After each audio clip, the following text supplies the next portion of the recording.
Welcome to Island Watch, where each episode we explore an island by watching a TV show or a movie. Just sit right back and you'll hear a tale. Hi, I'm Dave Zarg. And I'm Gemma Voss. And yes, welcome to Island Watch, the podcast that transports you to islands all over the world. If you're up for a getaway, you've come to the right place. This week, the Good Ship Island Watch visits the dual island country of Trinidad and Tobago via the movie musical Bazodee. All aboard!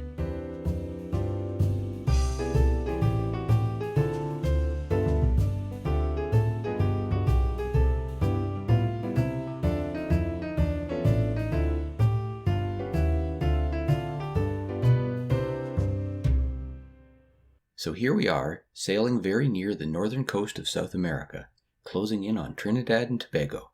We're going to take a moment to get acquainted with the islands first. Then we'll dive into the movie.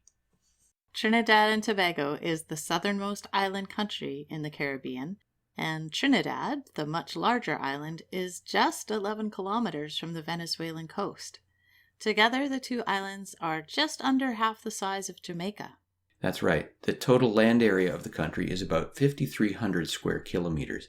About 1.4 million people live on the islands, and the country gained its independence from Britain in 1962. It's one of the wealthiest countries in the Caribbean because of its petroleum exports. Tourism, of course, is also an important industry, especially on Tobago. Like other countries in the Western Hemisphere, the history of Trinidad and Tobago is full of conquest, genocide, slavery, and colonialism, though the stories of the two islands aren't identical. The islands were first inhabited by indigenous people as far back as 7,000 years ago. At the time Europeans arrived, groups such as the Napoya, Sepoya, and Yao lived on Trinidad, while on Tobago the residents were Caribs and Galibi. Yeah, the word Caribbean actually derives from those indigenous Caribs you just mentioned. Right. Christopher Columbus was the first European to arrive on Trinidad in 1498. He sighted Tobago on the horizon but didn't land. And then throughout the 1500s, Spanish invaders arrived and fought the indigenous residents on Trinidad. Tobago didn't escape the Spaniards' attention. Raids to enslave people occurred regularly throughout the 1500s. Trinidad remained under Spanish control. In the 1600s, Catholic missions were set up to convert people to Christianity. Later, there was upheaval in French territories in the years prior to that country's revolution in the late 1700s, and that brought a significant number of French settlers to the island. The British took over, and their rule was formalized in 1802. Meanwhile, over on Tobago, the Dutch set up a fort in the late 1620s. The British showed up in the 1630s to make their settlements. And then there were also attempts to establish colonies by the French, the Spanish, the Swedish, and even a Latvian duchy. On both islands, there was violent resistance to these European invasions. Tobago actually changed hands among European powers 33 times. 33 over the decades, until British rule overrode everyone else in 1814. Really 33 times. Over time, plantations on both islands began to form a large part of the economy, and enslaved people were forced to provide the labor. Then, when slavery ended in the 1830s, thousands of people from India were brought to the islands as indentured laborers. Those waves of immigration made the country's population so diverse. Today, about 1/3 of the people trace their heritage to India and 1/3 to Africa. About 55% of the population is Christian, 18% Hindu, and 5% Muslim.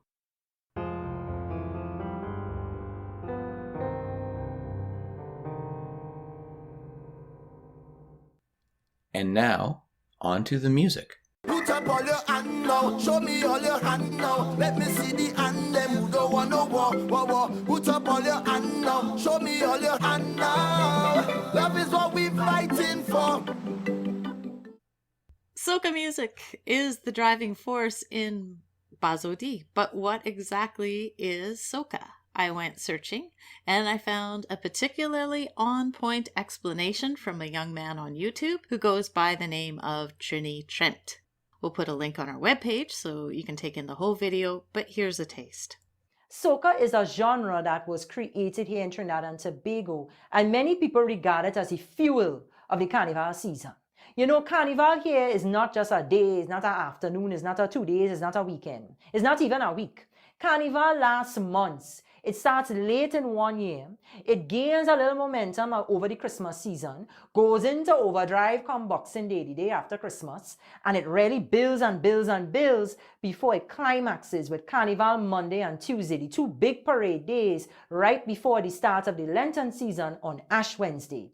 So what really gets us through all of the different events and activities and all the cultural events and all the parties that we have that we call fetes, you know, what really gets us through all of those different fetes is soca. That is the lifeblood of the season. That's what gives it that energy.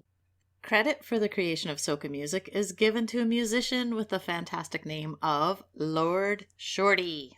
In the 1970s, traditional calypso music was losing its popularity. It had really tough competition. I mean, reggae from Jamaica was taking off, and soul and funk from the States, pretty irresistible. So, Lord Shorty decided to make a new sound by building on the calypso bass. He added in elements of African rhythm and Indian rhythm, and by the mid-1970s, soca was catching fire. Do you know why soca is called soca? I do. It's the soul of calypso. So you take the so from soul and the ka from calypso, and you get the soul of calypso. Actually, Lord Shorty says he originally spelled it soca, S-O-K-A-H, using K-A-H from the first letter in the Sanskrit alphabet to showcase the Indian rhythms. And again, we'll have a few links on our website where you can listen to the original soca hits in Johnny and Endless Vibrations. Since the 70s, plenty of soca offspring have popped up. There's Afro soca, also born in Trinidad and Tobago from Nigerian and Trinidadian artists. There's chutney soca, song sung in Hindi. There's raga soca, a Jamaican version, and parang soca, which incorporates Latin music. And steel band soca, called pan queso in Trinidad and Tobago, which uses the steel pan drums that originated in the country in the 1930s. Okay, all these, just listening to this just makes me kind of want to dance or pretend I can dance. We'll just close out this section with Trini Trent giving us a Trinidadian viewpoint on the importance of soca music to his nation. I love hearing soca music and hearing somebody who sounds like me. And you know, goes to the point that representation is so important. You know, we listen to so much American pop and hip hop and R&B and soul and gospel and all of these different sounds that are coming out of America because most of our airways is dominated by American music. But when you hear somebody who sounds like you, and at least I could speak for myself, when I hear somebody who sounds like me, who uses the same twang and the dialect and Creole and has that same lyrical quality, that melody to the voice that, you know, so many people here in Trinidad and Tobago have, when I hear that, it really gets me so happy because I feel seen, I feel heard, I feel like there's somebody out there on the airwaves who understands me. And I think that that is so important for any genre of music and for any group who's listening to the radio just to hear themselves.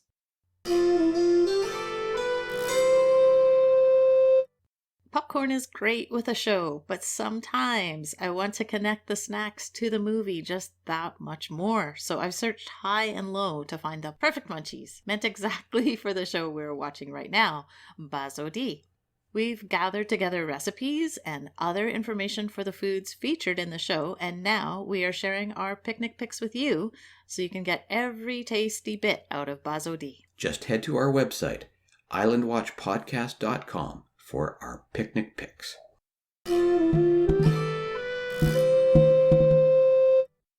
Before we go any further, we should probably answer the question listeners have. Why is this film called Bazodee? What does Bazodee even mean? We found a few answers that we liked. Let's start with some thoughts from the writer and producer Claire Ince. She says, and I'm quoting here, Bazodee is that giddy lightheadedness when you fall in love, which I think encapsulates the feeling of the film, its lightness, and there's a musicality even to the sound of the word. Bazodee. So we chose a Caribbean word that would mean something to Caribbean people, and we looked at it as a chance to educate the rest of the world about the word and its meaning. And it's been cool, even on that level, to see the response to the film with the reviews and discussion of the word, and the New York Times writing in the closing line of its review, "You might just go Bazodee over that soca beat." I don't know for a fact, but I'm going to guess that that's the first time the word Bazodee has appeared in the New York Times. And the musical star of the film, Marshall Montano, has his own description of Bazodee. He says, quote, "Bazodee in simplest terms is to be head over heels in love, or as Beyonce would say, crazy in love or drunk in love. It's really from the French term abasourdir, and it means to be dazed, lightheaded, caught up in a magical moment that you forget everything else around you.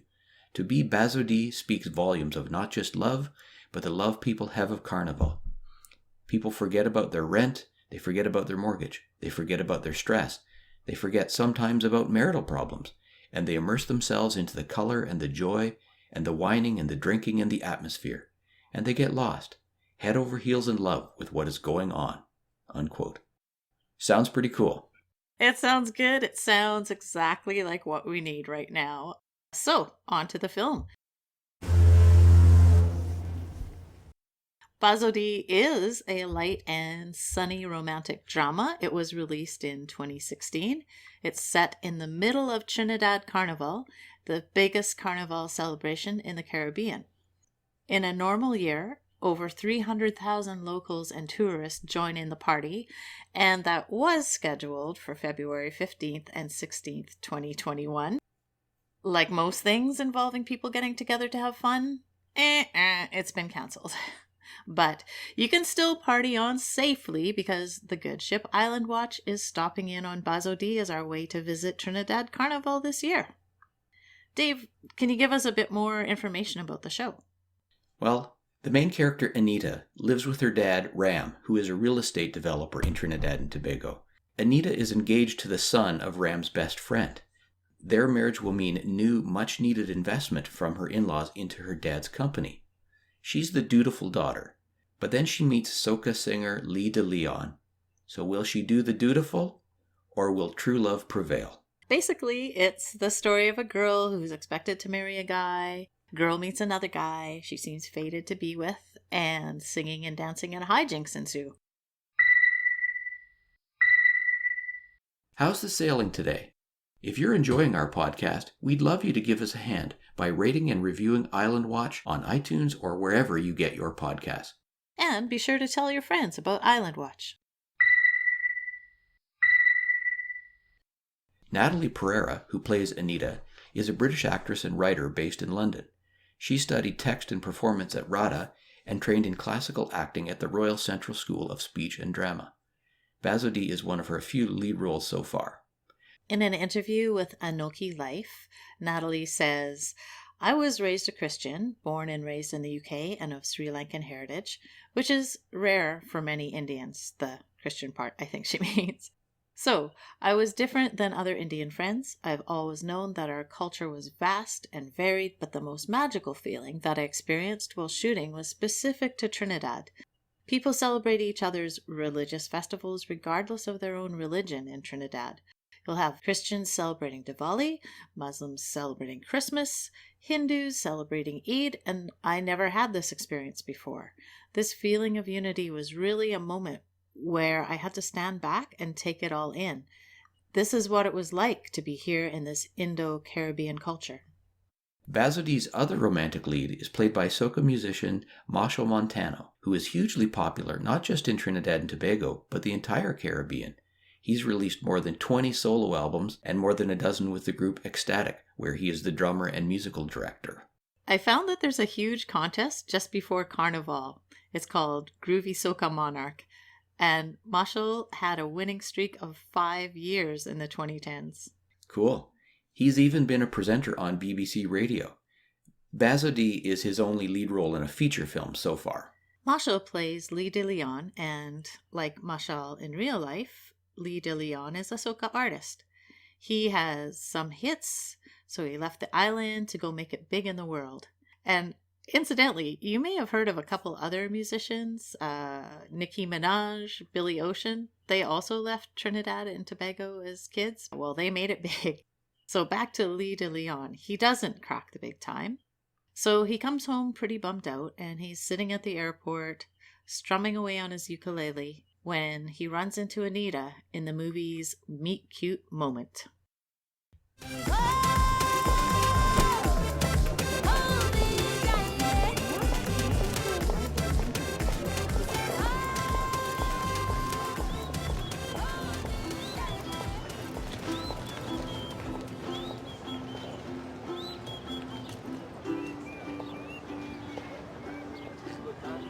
Let me see you make your body move.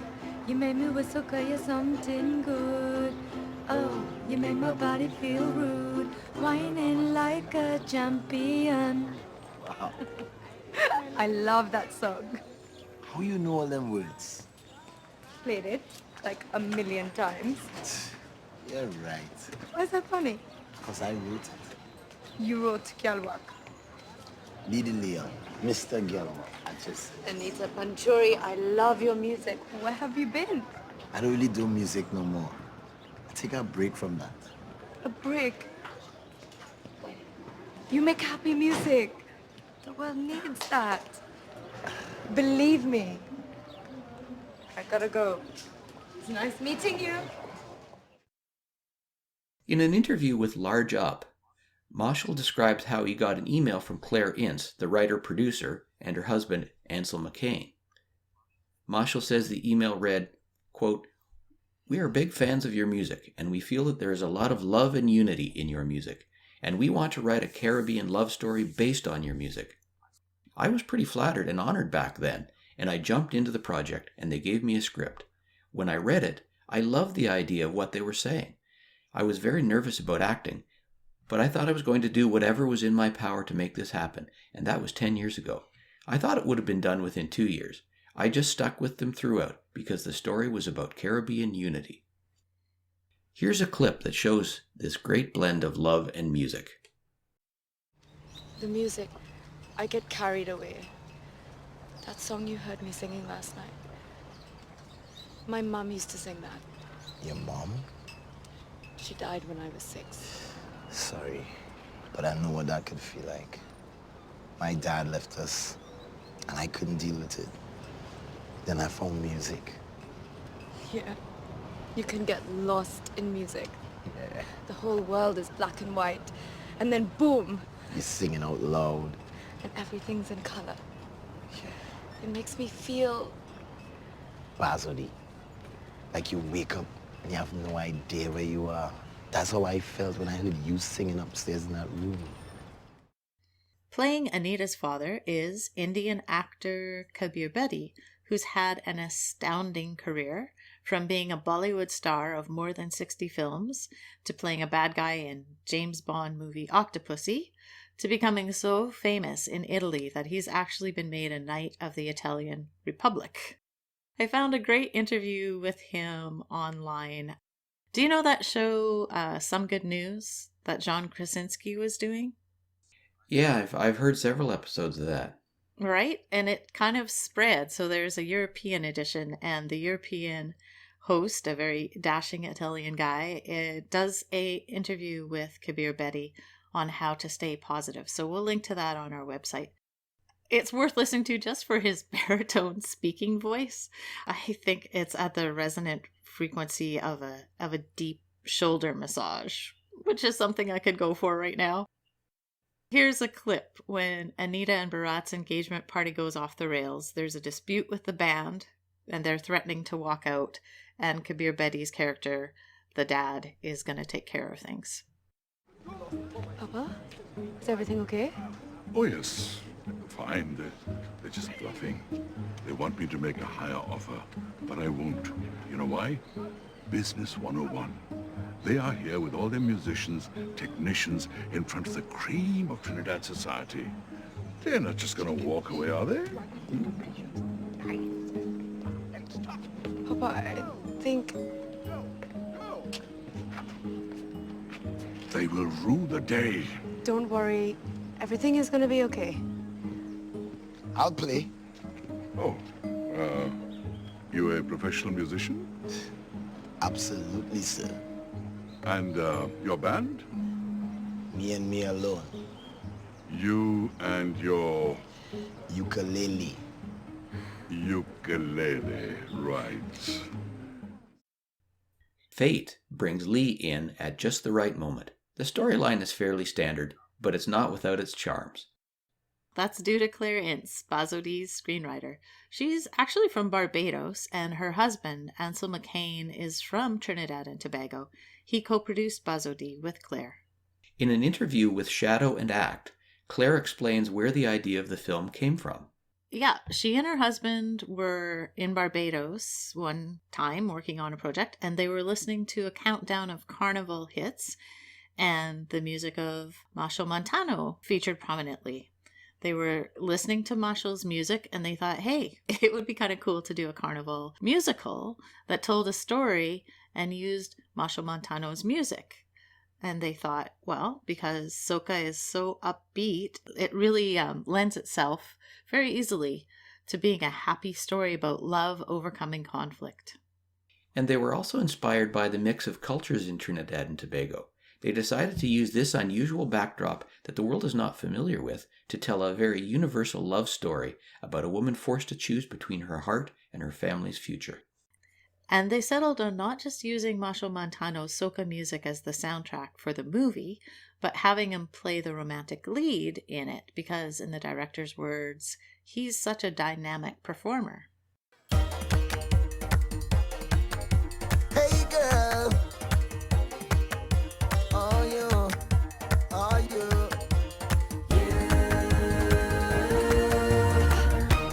Ready to defend in the toughest time. Right down till the end. Standing by my side.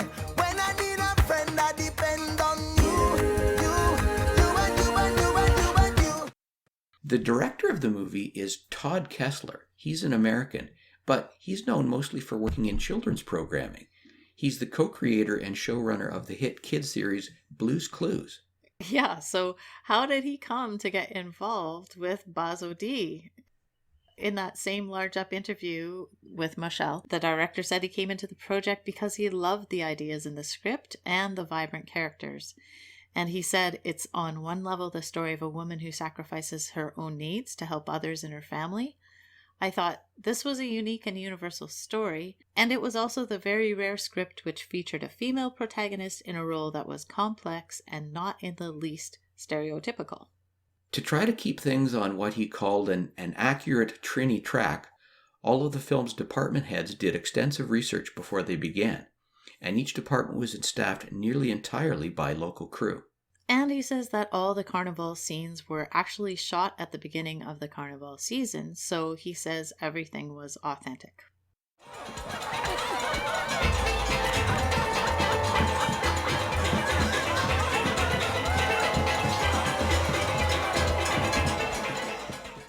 My favorite part of Bazodee definitely has to be the song and dance numbers.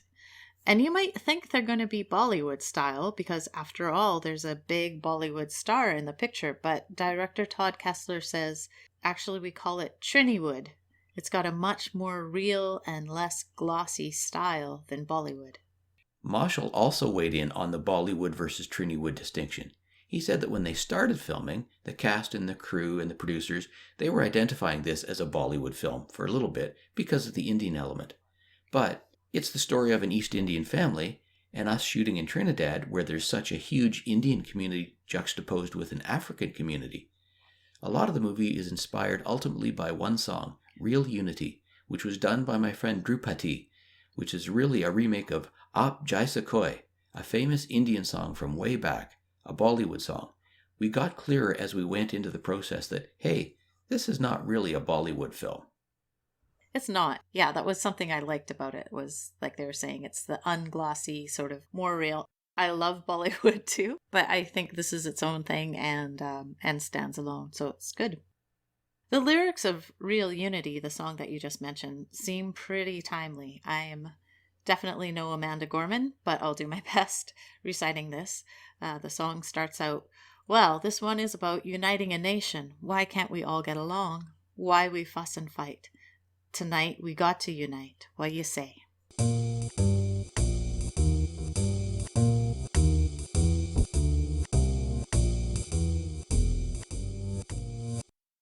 On Island Watch, for every show or movie we watch, we give it 2 ratings. We give it an island rating and a star rating. The island rating is about this. How much of a sense did we really get that we were on an island? How much of that island did we really get to experience? It's my favorite rating because that's the whole point of the show. We want to feel like we're escaping to an island. So, Dave, what island rating did you give Bazodee? Well, in Bazodee, I feel we really got to experience the diversity and the atmosphere of the islands. We just soaked it up. So I'm going to give this a 5 out of 5. My toes are in the sand. I really loved this trip to Trinidad and Tobago with Bazodee. I'd say between the music and the dancing and the sparkling ocean, I felt like I had a really great time in the sun. And it's easy to say this is 100% toes in the sand rating, 5 out of 5. And then there's our star rating, which is how much would we recommend this movie or show to a friend. So Gemma, what's your star rating for Bazodee? Right, this rating is about the movie itself, regardless of whether it's set on an island or not. So we were really deliberate in choosing this movie, Bazodee. It might only be 28 days, but February can seem endless, especially with a pandemic beating down on us. So we wanted to give you, the listener, a light and sunny visit, and this movie is perfect for that. It's very visual, it's musical, of course, and danceable. I don't know that you're going to be able to stay sitting down while you're watching this. If I could change anything about it, I guess it would be the character development. I just wanted to know more about the characters, their backstories, their motivation, and through that get to know just a bit more about Trinidad and Tobago. So, to be clear, this is definitely not War and Peace. It's not even Bridgerton.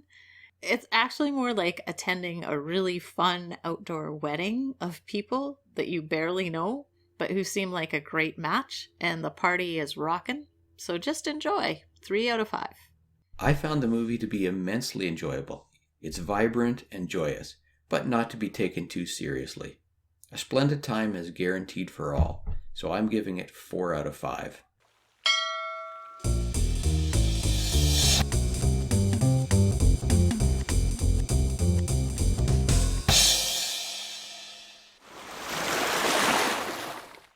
It's time for Find the Island. With so many islands in the world, it's challenging to choose which to visit. With this Find the Island segment, we're learning more about islands and even discovering islands that are new to us. Maybe it will help you to choose which to visit, either in person or on a future episode of Island Watch. Here's how to play. One of us gives a series of clues and the other tries to work out what island it is. Best of all, you can play along at home. Today, it's Gemma's turn to highlight an island. Okay, I hope you're ready. The island you're trying to identify is one of over 7,000 islands that make up one nation. Okay, well, there are several archipelagic countries in the world, but I'm not sure. I think I need another clue at least. This one island in that archipelago, it's only 10 kilometers square, but it holds a lot of party people, and it's super popular with tourists. Okay, well, I can think of a number of islands that are very popular with tourists. Yeah, I think I need another clue. Okay, well, this will help a little bit, but I don't know that it's going to get you there all the way. It's how it got to be so popular. And it goes something like this. A German travel writer called it Paradise on Earth in a 1978 book, and by the 1980s, the island was a major backpacker destination. By the 1990s, international travel magazines acclaimed the beaches as the best in the world, and you can probably figure out what happened from there. Yes, probably much of what made it so attractive began to disappear as more and more people showed up. That's exactly what happened. The popularity took a toll on the island. The government actually wound up closing the island to tourists, not for COVID, although it was closed for COVID too, but this happened in April 2018. It was closed to undergo a massive overhaul for 6 months because the environment was just under assault from water and sewage and garbage disposal problems. Okay, I'm sorry, I still don't know which island it is. Okay, well, I'm going to go out on a different tack and tell you that the Spanish were the ones that colonized this island in the 16th century. And before that, the island was populated by people called the Ati. And at the time of contact, the island had a population of about 100 people who made their living by growing rice and raising goats. Sounds pretty peaceful. Yes, that sounds idyllic. But colonized by the Spanish, well, that describes many parts of the world. It does. Yeah, I'm sorry, I don't think I know what this island is. Can you let me in on what it is? Okay, I may have made these clues just a little bit harder because yours were so hard last time. So, you want another clue, you said? Because if I told you some of the closest islands to the archipelago are Taiwan and Hong Kong, would you know what archipelago we're talking about? Okay, well, we're probably talking about the Philippines. Yes. But there's over 7,000 islands there, and I'm not sure which one this is. I know, 7,000 is a lot, but this island is called Boracay. The name doesn't sound familiar, but I'm sure I've probably read about this island and the tourist problems that it has had. I'm 100% sure that you've seen pictures of this island because what that German travel writer said, it looks like paradise on earth. I'm going to just share a bit more information about that shutdown in 2018. It lasted from April to October, so 6 months. And just like COVID, when that shutdown started, the shutdown was just for tourists. So people working on the island had no idea if and when things would reopen. And because the reason for the closure was mainly environmental, the water was horribly polluted. Many of the resorts were shut down because of violating environmental laws. So there was a lot of uncertainty. But then in October 2018, the island had a kind of soft opening, but a lot of tourist activities were still banned. And even with a soft opening, the restrictions seem like really strange to me.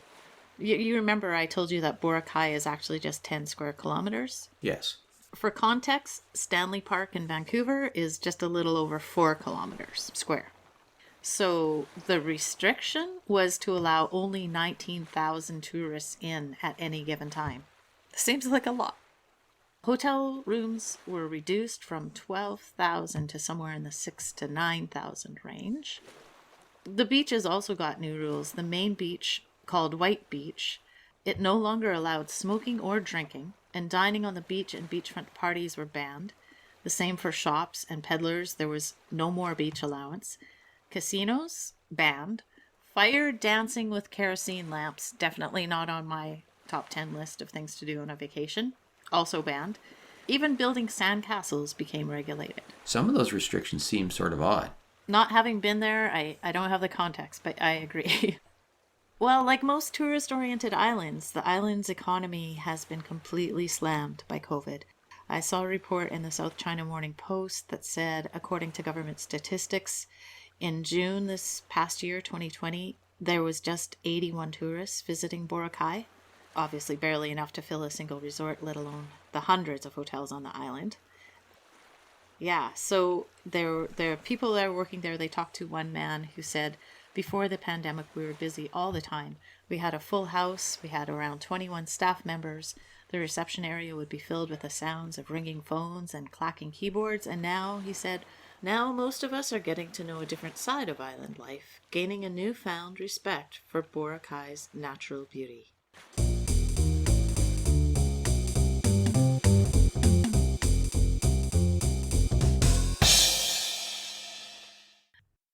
Well, Trinidad and Tobago and Boracay, what a trip. We are headed back on board now and setting sail for another port. But before we head out, a few clues to our next destination. Check out our website to see if you've got the right answer and what film or TV show we'll be reviewing next. There's a national park on the island that is 20% of the island's landmass. This island is home to the first and only single malt whiskey distiller on this continent. And here's our first ever musical clue. Some folks from this island you may have heard of: the Barra McNeils, the Rankin family, Rita McNeil, John Allen Cameron, J.P. Cormier, Rita Joe, and weather enthusiast Frankie McDonald. Also Natalie McMaster, Matt Minglewood, and Ashley McIsaac, just to name a few. Tune in next time for another great Island Watch adventure. In the meantime, tell your friends about us. Follow us on Twitter at IslandWatchCast. Our email address is islandwatchpodcast@gmail.com. And visit our website at islandwatchpodcast.com for show notes and more, like the answer to the big question, where does the good ship Island Watch sail to next? Fair winds and calm seas.